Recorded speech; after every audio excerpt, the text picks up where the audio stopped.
అబ్బా తొందర రావే, లేట్ అవుతుంది. అబ్బబ్బబ్బా వస్తున్నానే, అంత కంగారేంటి? ఎంతసేపు? అబ్బా ఇప్పుడు వెళ్ళడం అవసరమానే?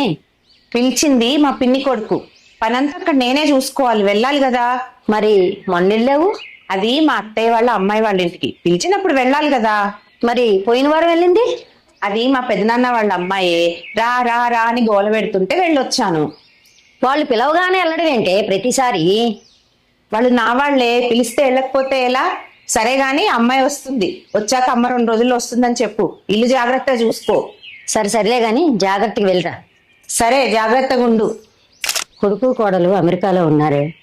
కోడలు డెలివరీకి రెడీగా ఉంది. కొడుకేమో ఒక 3 నెలలు రా అమ్మ చూసుకోవడానికి అన్నాడే. నేను వెళ్ళి రావాలి. చాలా సంతోషం కౌసల్య, వెళ్ళేసిరా. ఇప్పుడు నిన్ను నీవు చూసుకోలేని పరిస్థితిలో ఉన్నావే. నిన్ను ఒక్కదాన్ని వదిలేసి వెళ్ళాలంటే నాకు బాధగానే ఉంది. ఏదో పక్కనే ఉంటున్నాను కాబట్టి కొద్దో గొప్ప నాకు తోచినంత సాయం నీకు చేస్తున్నాను. పని వాళ్ళని పెట్టి చేపించుకునేంత స్తోమత కూడా నీకు లేదు కదే. ఏంటే ఇప్పుడు నన్ను చూసుకోవడానికి ఎవ్వరు లేరని అనుకుంటున్నావా? నేను మంచిగా ఉన్నప్పుడు అందరి ఇళ్ళకి వెళ్ళలేదా? వాళ్ళందరూ ఇప్పుడు నన్ను చూసుకోవడానికి పోటీ పడతారే. కావాలంటే చూడు, నీ ముందే నేను ఫోన్ చేసి మాట్లాడతాను. హలో నాన్న కేశవ, నేనమ్మా పిన్నిని. అదే నీ పెళ్లి దగ్గరుండి జరిపించా కదా నేను. ఏం బాగులే నాన్న, నా పన్ను నేను చేసుకోలేకపోతున్నా, కాలు ఇరిగింది. అందుకే ఒక్క నెల రోజులు నీ దగ్గరకు వచ్చి ఉంటా నాన్న.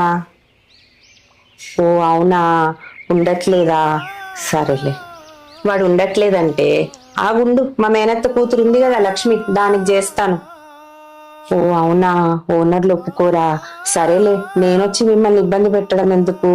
సరే అమ్మా.